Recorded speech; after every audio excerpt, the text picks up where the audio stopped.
tanto, pero negativo para la toxina pues binaria. O sea, generalmente teníamos un clostridio que tenía toxina A o toxina B, pero como repente que tuviera la toxina, que tuviera. Y ya como tal, los factores moleculares que se confieren resistencia a las fluoroquinolonas y a las sulfonamidas fueron más frecuentes en los genomas aislados. Anexo a eso, se evidenció en otro estudio, ¿sí? En el 2017, que esa cepa que ahorita hablábamos sobre la resistencia del NAP1027 estaba presente en la población intrahospitalaria de Colombia, ¿sí? Ese estudio entonces incluyó con 36 pacientes, de los cuales el efecto o la principal factor de riesgo para el desarrollo de la enfermedad era el uso previo de antibióticos.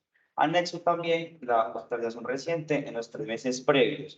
Y algo importante es el uso de inhibición de bomba de protones, ya que este cambio de pH también puede alterar pues, y aumentar el riesgo de colonización.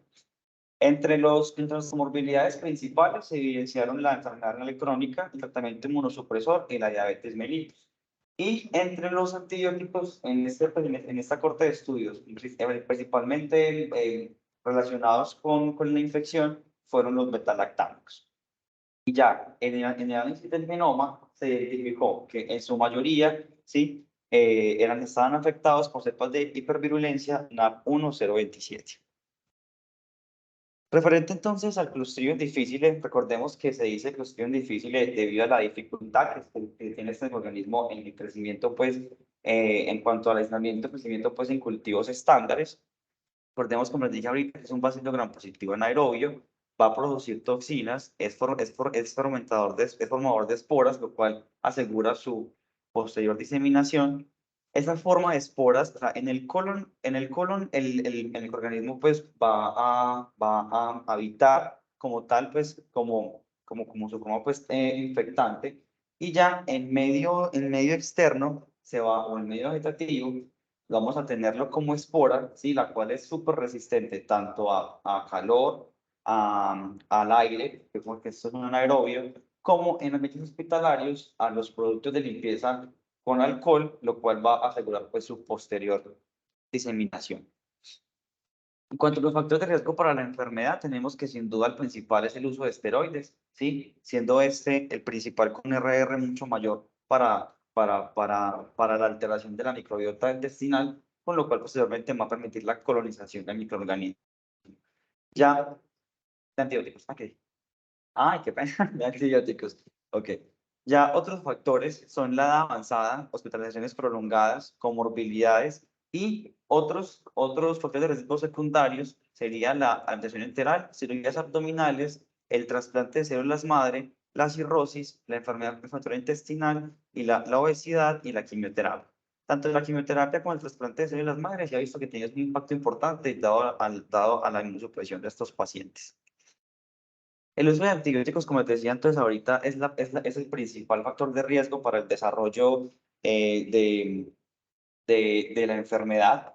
Entre las principales más frecuentes son las fluoroquinolonas y la clindamicina, seguido de las penicilinas combinantes y las cefalosporines tanto de segunda, tercera y cuarta generación, y los carbapenémicos. Y ya los otros que usamos comúnmente, que son, pues, que se asocian ocasionalmente, serían los macrólidos, las penicilinas, las cefalosporinas de primera generación, el trimetopinsulfa y las sulfonamidas. Entonces, se ha descrito pues que, como les comentaba ahorita, pues que bueno, o como ahorita pues más adelante también lo vamos a revisar en la fisiopatología de la enfermedad, es la alteración en el microbioma local con la posterior colonización del microorganismo, lo cual me genera este tipo de patología. Es un estudio que me parece muy bonito porque realmente muestra qué tan rápido me puede generar la enfermedad. Es un estudio multicéntrico de casos y controles que se estudió entre el 2006 y el 2009. Este estudio partió entonces dos brazos. Pacientes que tenían pues infección por Clostridium difficile, que fueron un total de 377 pacientes. Pacientes que tenían infección pues, o sea, que tenían Clostridium, pero que no tenían síntomas portadores asintomáticos, que eran un total de 337 pacientes, y pacientes que no tenían Clostridium, tenían diarrea, pero debido pues a otras causas. Entonces, con una edad promedio de 61.8%, perdón, de 71.8 años, ¿qué se valoró en esta enfermedad o qué se evidenció a lo largo del tiempo? Que posterior al consumo de antibióticos, bastó solamente con un mes para que el paciente desarrollara la enfermedad. Un RR tan grande como 6.7, el cual empezó a disminuir del 1 a 3 meses, un RR de 4.4%. Ahora, no entonces así que el tiempo en el que mayor se puede desarrollar la enfermedad es generalmente un mes posterior al cese del uso de antibióticos. Y ya después de 3 meses disminuiría este riesgo. En cuanto a los factores de riesgo para la infección por Clostridium difficile recurrente, tenemos pacientes con edad mayor a 65 años, antibióticos concomitantes con el tratamiento como tal pues del Clostridium difficile. Tengo un paciente con una función renal alterada con creatinina mayor a 1.2 y falla en la respuesta inmune mediada por anticuerpos. Respecto a las complicaciones, las que tienen mayores factores de riesgo son pacientes igualmente con edad avanzada, pacientes que tengan tanto leucopenia como leucocitosis, pacientes que tengan hipoalbuminuria, que pues, también es hipoalbuminemia, perdón, pero también es importante ya que también la enfermedad puede presentar como una diarrea perdedora de proteínas, más adelante lo revisaremos. Pacientes con alteración en el PUN mayor a 7, una PCR elevada mayor a 150, ¿sí? Y pacientes con alteración en las constantes vitales, como lo son una cardíaca mayor a 20 y una respiratoria mayor, perdón, una cardíaca mayor a 90 y una respiratoria mayor a 20. Entonces, si nos vamos como tal a la fisiopatología de la enfermedad, tendríamos entonces que es importante, uno, la microbiota intestinal autóctona, posteriormente, porque esta me va a dar resistencia a la colonización. Es importante también identificar la exploración y la germinación de Clostridium difficile, la producción de toxinas, otros factores de violencia que tiene el organismo y ya posterior, pues la respuesta del huésped a la infección. Entonces, ¿qué tenemos en cuanto a la parte de esa microbiota, pues, regional que tenemos natural? Estas bacterias que habitan en el intestino, ¿sí? Nos van a hacer, obviamente, pues, un microambiente, el cual va a proteger de otros patógenos, otros enteropatógenos, ya que ellas van a evitar la colonización, como principalmente por varios mecanismos. El principal es la competencia por micronutrientes. Otro también es la producción de toxinas antibacterianas, ¿sí? Y otro es la respuesta molecular que puede ser mediada tanto por ácidos grasos de cadena corta, ¿sí? Al mismo tiempo también puede ser por inmunoglobulina A y también puede ser por PAMPs, pues como tal. Ya, entonces, esto es lo que me va a evitar como tal la colonización y la posterior producción de la enfermedad. Cuando tenemos el uso de antibióticos que me genera esta alteración en este microbioma locorregional, lo que va a hacer es que me va a permitir un nicho para este Clostridium difficile para poder germinar y posteriormente reproducirse, ¿sí? Dado de que va a colonizar ese ecosistema regional con la posterior formación de ciclos. Como tal, y pasando pues a la imagen de abajo, todas las bacterias pues anaerobias van a generar esa producción de esporas en situaciones de estrés, con fin de asegurar pues como tal su persistencia en el tiempo. Esas esporas lo que van a hacer es salir posteriormente al medio ambiente, donde van a, como les dije anteriormente, donde van a tener resistencia tanto al calor, al aire como a los alcoholes, con posteriormente ya cuando otro nuevo huésped logre captar esta espora, ya a nivel intestinal, pues me va simplemente a enseñar la enfermedad, puesto que va a volver pues el microorganismo a su forma original.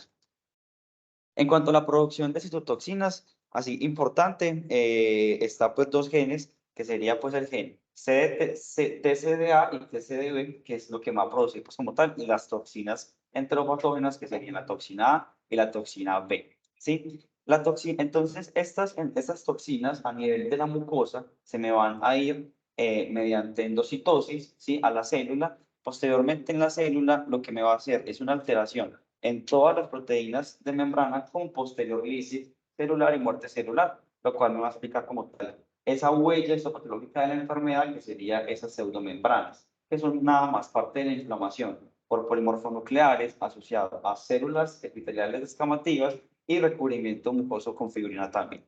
Y ya como tal, la respuesta inflamatoria de la enfermedad sería pues asociada o sería pues respondido de forma pues inmunitaria por todos esos sistemas tipo TOL. En cuanto a las manifestaciones clínicas de la enfermedad, pues tenemos que identificar que podemos tener un espectro tanto de enfermedad leve, grave o inclusive una enfermedad asintomática.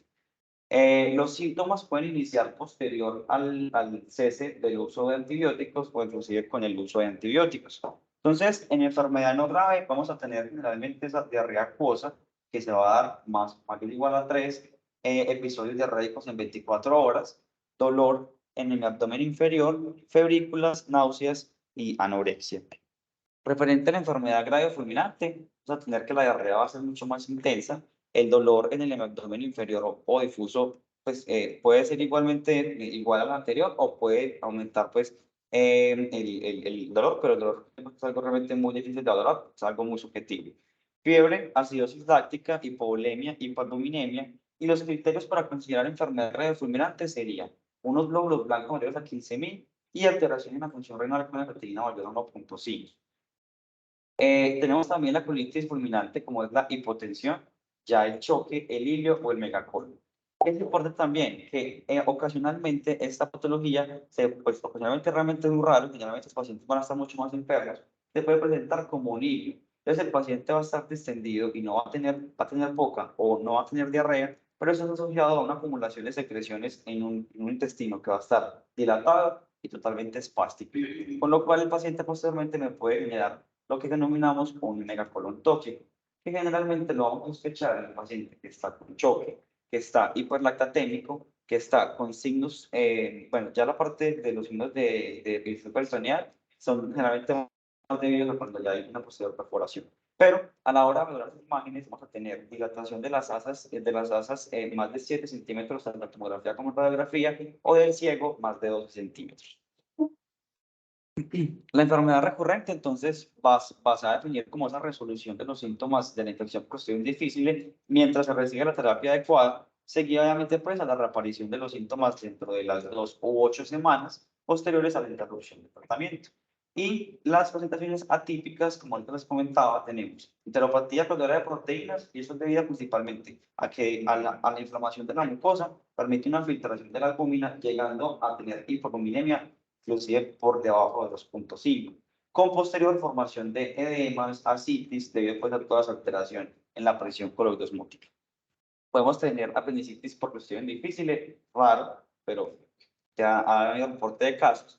Afección del intestino delgado por Clostridium difíciles, que generalmente esto es más común, o no tanto sino común, sino que la identificación es más frecuente en los pacientes que tienen ileostomía o yeyunostomía, porque van a aumentar el débito de producción pues, de las bolsas pues, de los pacientes.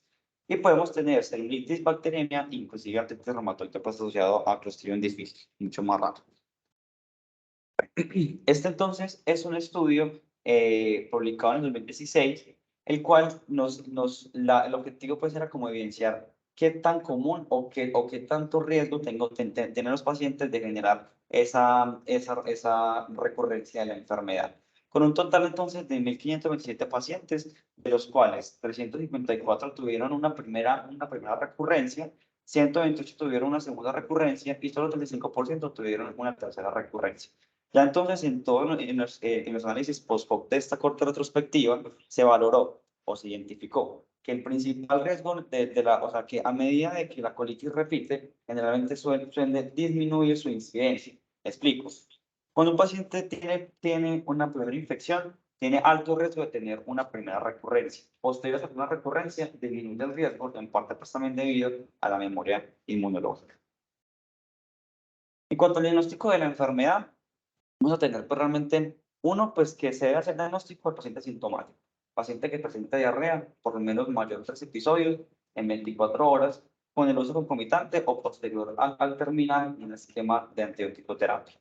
Entonces tenemos varias pruebas de ellas en el laboratorio, lo cual pues, van a estar disponibles. Tenemos esa ampliación de ácidos nucleicos, ¿sí? Que eso me va pues eso incluye la PCR o la reacción en cadena de la polimerasa. Y el principal gen a identificar es el gen productor de la toxina B. ¿Qué es importante con esta prueba? Que esta prueba me puede dar falsos negativos en el caso de que ya tenga un uso concomitante pues, del esquema antibiótico puntual de la enfermedad por Clostridium difficile. Al mismo tiempo también me puede dar falsos negativos por la espera, pues, pues, el tiempo, pues, prolongado a la hora de la toma de esta prueba. Pero también es importante que esta prueba me identifica como tal el patógeno, más no la producción de toxinas, lo cual me puede llevar a, a un sobrediagnóstico de cuestión difícil, porque me identifica pacientes asintomáticos y sobre tratamiento de la enfermedad. El inmunoensayo enzimático por clostridium difficile es pues, el GDH, que es una enzima que lo produce de forma constructiva todos los fenotipos y serotipos de Clostridium, y el que más utilizamos, que es el inmunoensayo enzimático para toxina tipo A y tipo B, el Clostridium difficile. Como les comentaba ahorita, generalmente el organismo, pues en la mayoría tienen sus dos toxinas, pero pueden producir solo toxina A o toxina B, por lo cual tener un inmunoensayo que me incluye las dos toxinas, pues me va a aumentar la sensibilidad de la prueba.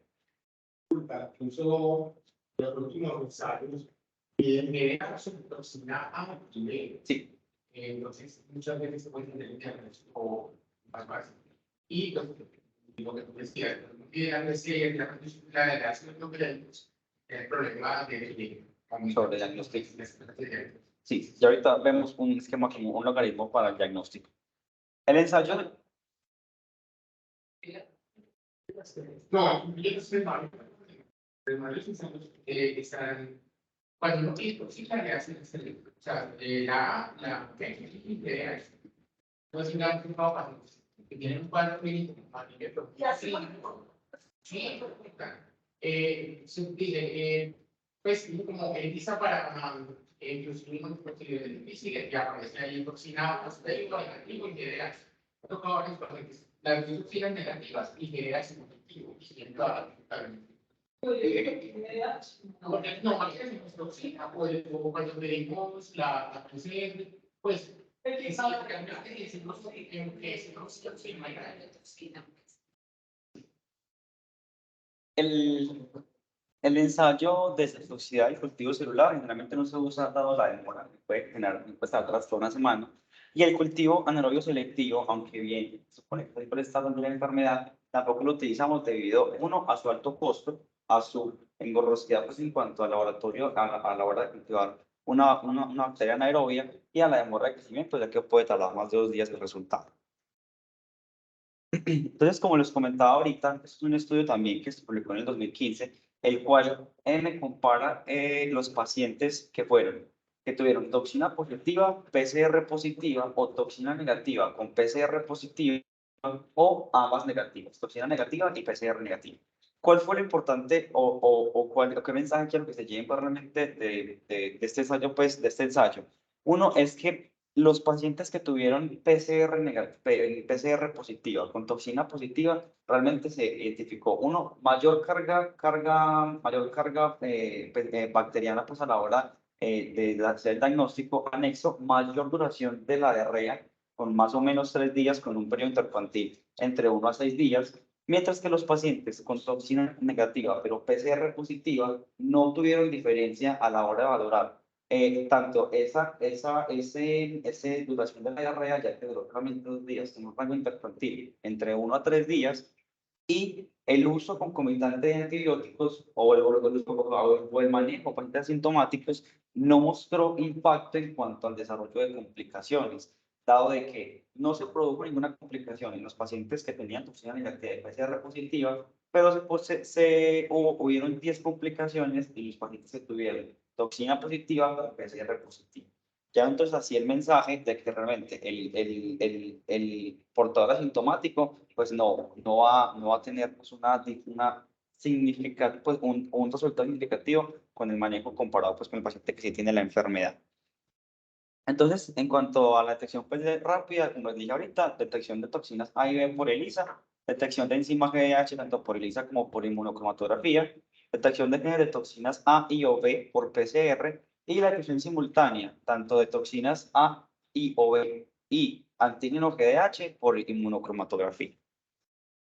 Hay otras pruebas adicionales que podemos tener. Generalmente estas pruebas es porque el paciente tiene síntomas diferentes o el cuadro es un poquito más brusco, ¿sí? Radiografía de abdomen, tomografía de abdomen con contraste abdominoso. Generalmente lo usamos cuando el paciente no muestra o la diarrea no es el principal síntoma pues, de la enfermedad, sino que tenemos pacientes con dolores abdominales demasiado intensos asociados a distensión. ¿Qué nos puede mostrar entonces imágenes? Nos puede mostrar tanto niveles hidroaéreos, ¿sí? Como si se tratase de una obstrucción, como un reforzamiento como tal de las arterias intestinales, que llamamos como el signo pues, de la moneda, dado de que me va a dar una mayor reflejo pues, en la pared digestiva. Y la colonoscopia, que generalmente pues, también se usa, pues no lo usamos pues, de rutina pues, para el diagnóstico de Clostridium, sino asociado a, porque tenemos otro enfoque, nos va a mostrar esa colitis pseudomembranosa. Sería esto. Todo esto, o sea, sería todo esto aquí, es lo que dice mi literatura es las mujeres que tienen como esa grosor en cuanto al borde.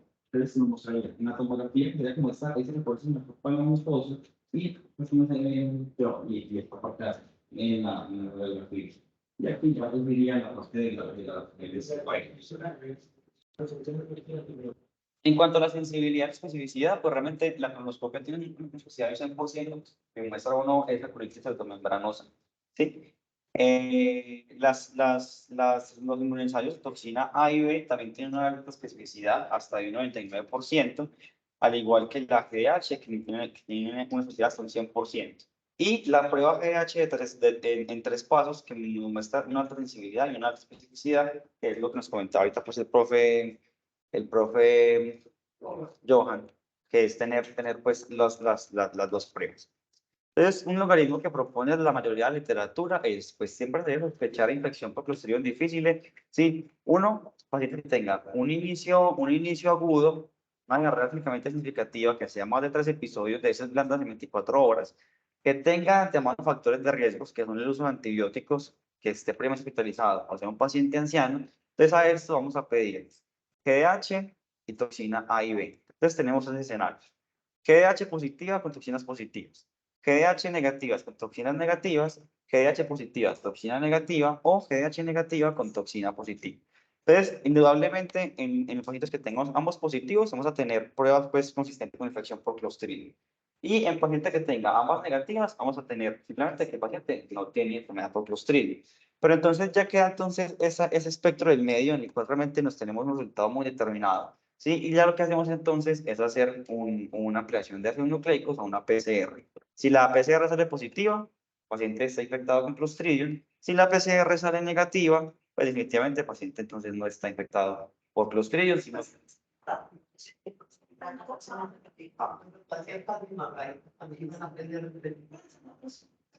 En este caso, pues,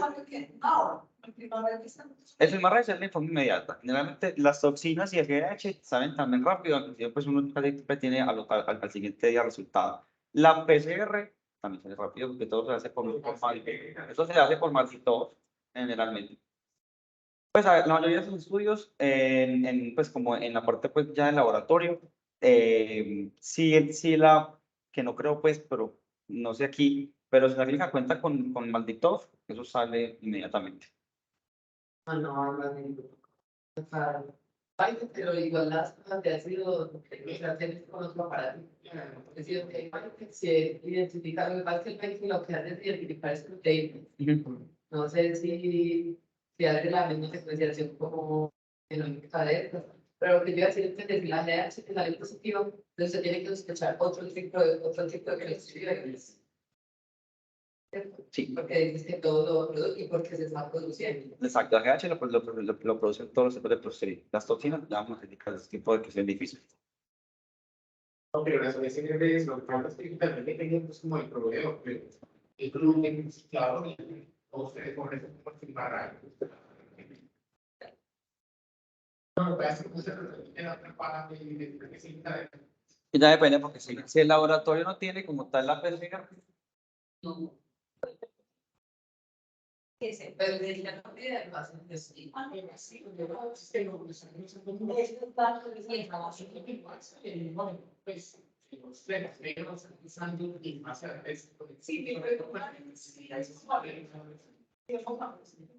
pues que realmente tener un diagnóstico de la enfermedad va a impactar. No, pues tener un diagnóstico de la enfermedad va a impactar en cosas importantes. Uno, pues el inmunio que le vamos a dar contra la diarrea, dado que vamos a una como comisión. Y la otra es en el costo de hospitalización debido al aislamiento del paciente. Pero es importante, pues si el profe Johan de pronto me contradecirá, pero cuando yo trabajaba en el Manuel, generalmente los pacientes que tenían infección por Clostridium difficile o que tenían Clostridium, 48 horas posterior al cese de la diarrea, y para aislamiento. Mientras que acá, lo que he percibido es que el paciente tiene infección por Clostridium. La diarrea persiste, o sea, perdón, la diarrea se quita y así ya no tenga diarrea, el paciente se aísla de forma eterna hasta la egresa. Exacto. Entonces también eso también depende mucho porque, por ejemplo, como les dije, en el manual, generalmente, si el paciente ya lleva un día de diarrea, se quita el ritmo. Bueno, no, realmente eso ya es mi protocolo local. O sea, en cuanto al manejo, pues sí, obviamente ellos dicen que se aísle como tal, pues el paciente, pero no dicen pues como tal cuánto tiempo. Entonces ya es muy a nivel, pues como ya protocolo local hospital. Más que nosotros, el problema es que, por ejemplo, que yo usaba medicina ahora, ahora se puede buscar. Pues, Pero sabes que últimamente, es la paz. ya al un poquito, hay famosas aplicaciones que tienen tabletas de los de hecho, el manual las compran, el manual que los compran, tiene tabletas de 250. No, y entonces te va a mandar Digamos, siempre van a tener aquí. Pero no puede ser para la Y ya, tramitar con la EPS, no con la auditoría interna. Esta auditoría va a pasar con la EPS para cobrarle el tratamiento y se va a hacer el tratamiento de la porque yo intenté una señora que había tenido una mascota en la casa y tenía que la cuidar, que estaba ahí, el quinto, y traté cosas muchas de ellos, sí, básicamente las aulas de banco. Es de otra manera, el medio de estudios, ¿vale? Porque no es mayor. Porque era un día Pero porque no es 125 en el qué pena. No, tranquilo. Bueno, en cuanto a tratamiento, pues siempre importante es descontinuar el antibiótico tan pronto como sea posible, el antibiótico causante. En caso de que no sea posible, pues entonces sería la opción de usar concomitantemente el manejo para Clostridium con el antibiótico que esté generando la enfermedad. Control de la infección, manejo de la diarrea con toda la parte pues tanto de hidroterapia como reposición electrolítica. Siempre se evaluar la gravedad de la enfermedad y el esquema de tratamiento según pues las guías CITES. Entonces, ¿qué nos dicen las guías CITES del 2021? Entonces, en enfermedad no fulminante, pues en el episodio inicial, recuerden que la enfermedad no grave se va a definir como aquella que tiene pues, unos blancos menores a 15.000 y que no tiene alteración en la función renal. Y la enfermedad grave, pues todo lo contrario. Entonces, tenemos la opción de la fidoximicina, 30 miligramos cada 12 horas por 10 días. La fidoximicina la tenemos disponible en Colombia, generalmente que me la pedí de Bogotá. Se demora mucho, pero pues es una opción. Y el manejo, pues ya, o el manejo definitivo sería la vancomicina, 135 miligramos cada 6 horas durante 10 días. Para enfermedad no grave, otros remedios alternativos, pues si no son disponibles, se puede utilizar metronidazol, 500 miligramos vía oral 3 veces al día durante 10 a 14 días. Sin embargo, pues como veremos más adelante, los estudios han demostrado que la vancomicina tiene mayor efectividad. En cuanto al episodio de recurrencia, la primera recurrencia, podemos usar piroxamicina, 100 miligramos vía oral 2 veces al día durante 10 días o 100 miligramos al día, 2 veces al día durante 5 días, seguido de una vez al día, cada 2 días durante 20 días. Y la vancomicina en regímenes reducidos o titulados, que serían 125 miligramos, 4 veces al día durante 10 a 14 días y luego 2 veces al día durante 7 días y luego una vez al día durante 7 días y luego 2 o 3 días durante 2 a 8 semanas. Pues sí, sí, ok. Vancomicina 125 miligramos por vía oral 4 veces al día durante 10 días y un tratamiento adyuvante sería el Bezlotuximab, que es un anticuerpo monoclonal por vía endovenosa, pues que administra una vez durante la duración del régimen antibiótico estándar. En cuanto a la enfermedad no fulminante, ya a la segunda. Y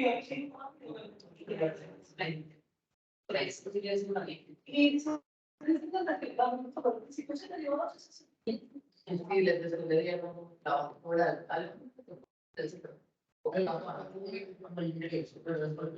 Ustedes a mandarle sus cosas que estaban ahí, se tramitaban las ampollas de agua, que le agarraron sobre el pico.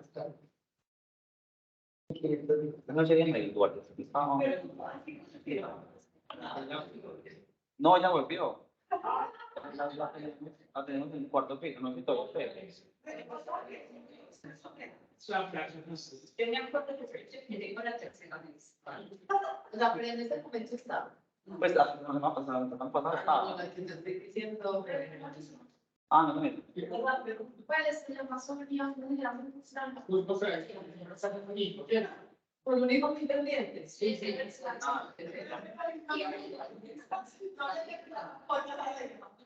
No, pero es necesitual. No, no, es que mi duda también tenía pues también tenía la por construir. No, yo creo que sí, claro.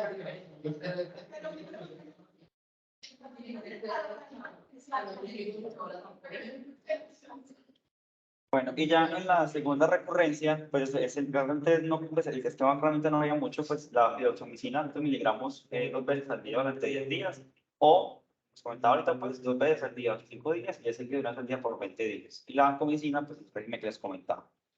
Otra opción sería la rifaximina, 800 miligramos oral 3 veces al día durante 20 días. Y otras opciones serían, nuevamente, el vedoxumab o ya el trasplante de microbiota fecal. ¿Sí? Precisamente pues trasplante mediante colonoscopia de pacientes que no estén infectados. Eso es por colonoscopia. Es por colonoscopia. Pero ahorita vemos que realmente ha mostrado, sí, claro que sí, ahorita ha mostrado, pues, sí ha mostrado mejoría. En cuanto a la enfermedad fulminante, en ausencia de hígado, pues vancomicina entérica, metronidazol parenteral, vancomicina 500 miligramos vía oral o por sonda nasogástrica 4 veces al día, y metronidazol 500 miligramos por vía endovenosa cada 8 horas. Y si hay hilio, pues las consideraciones adicionales serían nuevamente ese trasplante fecal o vancomicina rectal, que se administra pues como un enema de retención de 500 miligramos en 100 mililitros de solución salina por el recto y se retiene pues el mayor tiempo posible. Y se readministra pues cada 6 horas.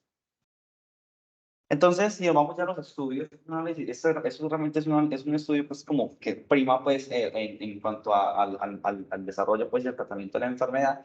Es un metaanálisis de Cochrane publicado en el 2018 con un total de 3.815 pacientes y solamente incluyó ensayos clínicos controlados aleatorizados. ¿Qué se evidenció entonces en este estudio? Uno, que indudablemente la medicina era mucho mejor en a la hora del tratamiento de la enfermedad y que la medicina es mucho mejor avanzada la medicina para la enfermedad. ¿Cuál es el problema? Pues la disponibilidad en el país.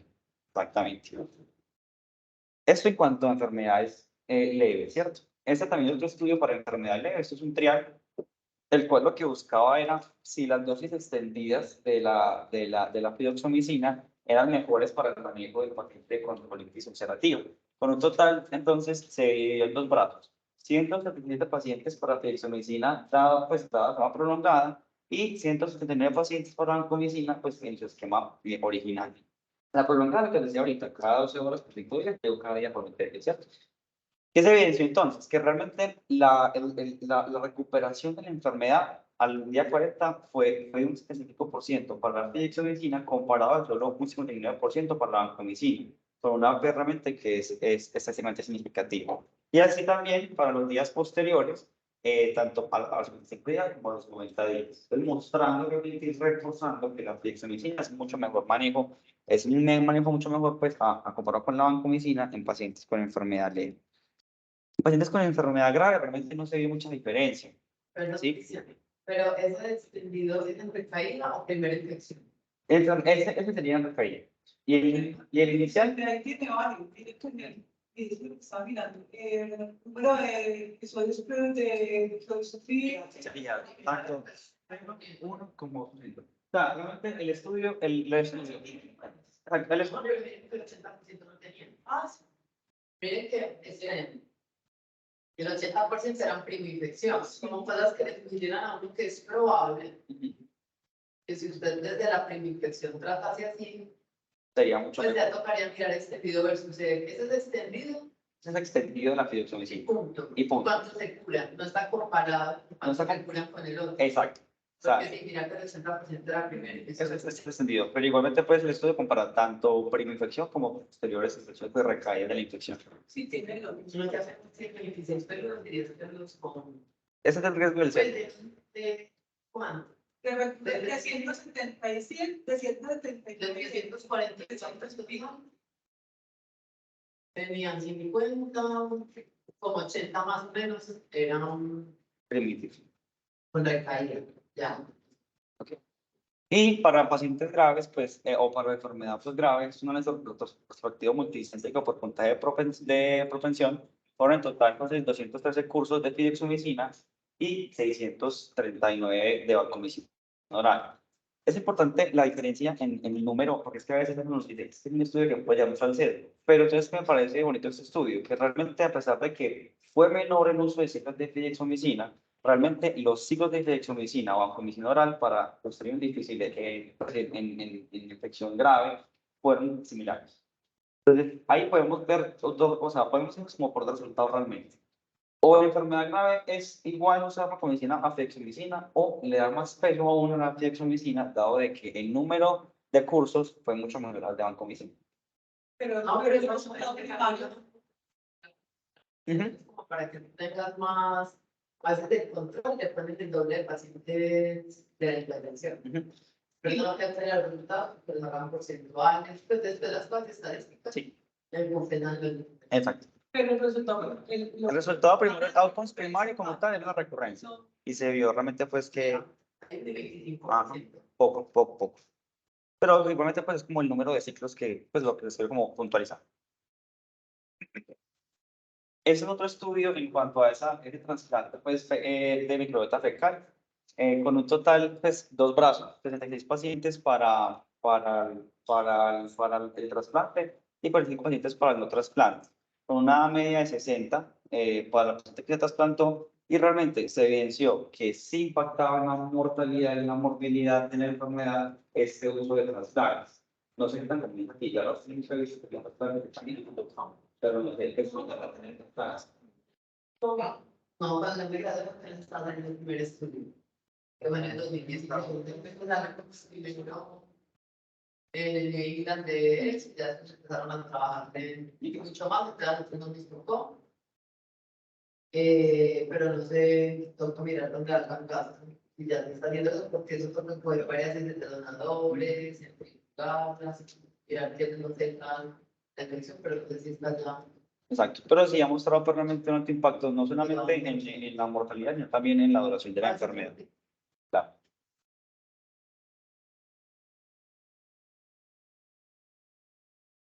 ¿Sabes la recurrencia? ¿A cuánto tiempo la midieron? No, el estudio no menciona. El estudio no lo menciona. Generalmente las recurrencias las miden pues, posteriormente, pues, una semana o más de la enfermedad, pero el estudio no lo indicó. Como así, colitis severa. ¿Verdad? Severa, pero tenía el 70%. Lo que pasa es que, sí, pero pues, se supone pues que, no, se supone que pues, el trasplante fecal simplemente es para colitis severas, no se le da a paciente con leves. Entonces, tener la colitis severa que apenas dices que. Entonces, como tal, y como lo define el estudio, sería uno, pues, alcoholas, perforaciones o la severidad que o bien no puede ser, simplemente también lo toman con punta corte, leucocitosis y lesión renal aguda. Sí, lo que pasa es que los van a severos colitis severa deberían del 100%. Y pues sí, después de ahí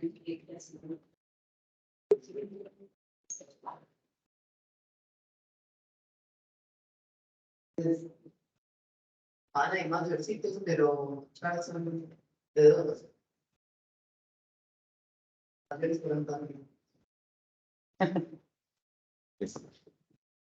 Bueno, ¿y cuándo vamos a llevar al paciente a cirugía? ¿Cuál es la indicación de cirugía? Pues, bueno, no necesariamente es indicación de cirugía, pero sí por lo menos de una evaluación quirúrgica temprana. Sí, o sea, no porque el paciente tenga esto, lo vaya a quirófano, sino sí que lo valore cirugía general.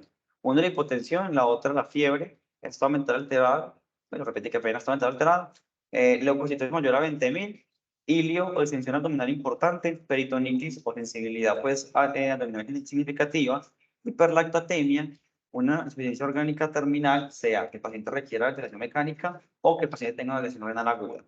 Falta la mejoría después de 3 a 5 días de terapia médica máxima y obviamente todo eso también me indica que el paciente debe ingresar a la UCI y que el ingreso a la UCI es indicativo de una valoración temprana por cirugía. Importante, la prevención de la enfermedad, y eso pues, es un rol que nos compete a todos, tanto a internistas, médicos generales y todas las especialidades posibles. Y uno es minimizar el uso de antibióticos, la otra es disminuir el uso de IVPs cuando no estén indicados, porque eso también tiene un impacto importante en la enfermedad, y el aislamiento del paciente y siempre la higiene de manos. ¿De acuerdo? Entonces, ya para finalizar, mensajes para llevar a casa, siempre fomentar el uso apropiado de antibióticos cuando esté indicado, no sean como los intensivistas, me lo ponen más con gaspopamina para todo. Tener en cuenta los factores de riesgo, suspender siempre el agente causal, fomentar la prevención siempre de la enfermedad y siempre hacer un seguimiento juicioso clínico del paciente. Recuerden que ese seguimiento clínico del paciente es la mejoría a los 3 días, tanto la diarrea como el dolor abdominal y mejoría en los paraclínicos. Y eso es lo que les tengo por el día de hoy.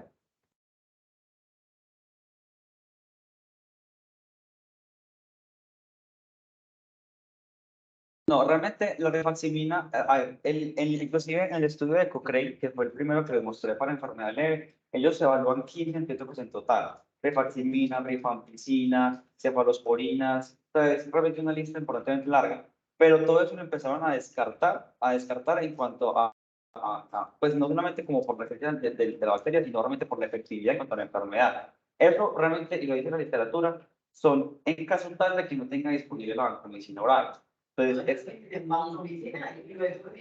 O sea, no, pero mi pregunta es de dónde sacaron ese nuevo rifa y que eficacia tuvo. ok, ya entendí la pregunta. El punto. No, pues, sí, no. Están hablando de comprobar en otros antibióticos. Sí. O inclusive también se usa, pues, lo que estamos en el enfoque Cristian, el infectólogo, que está la también de usar tecoplamina, pero no te he visto exactamente mejor o impacto en la enfermedad. Tecoplamina. Pero eso precisamente cuando no teníamos pues más moderna. Pero eso sí me falta. Sí, ya se maneja muy en plato. Se maneja muy en plato, güey. El problema es cuando llegan con la salida, con los esquemas, la fibromicina sería una buena opción, pero pues hasta ahora, yo no he detectado. Sí, porque es que no es un poco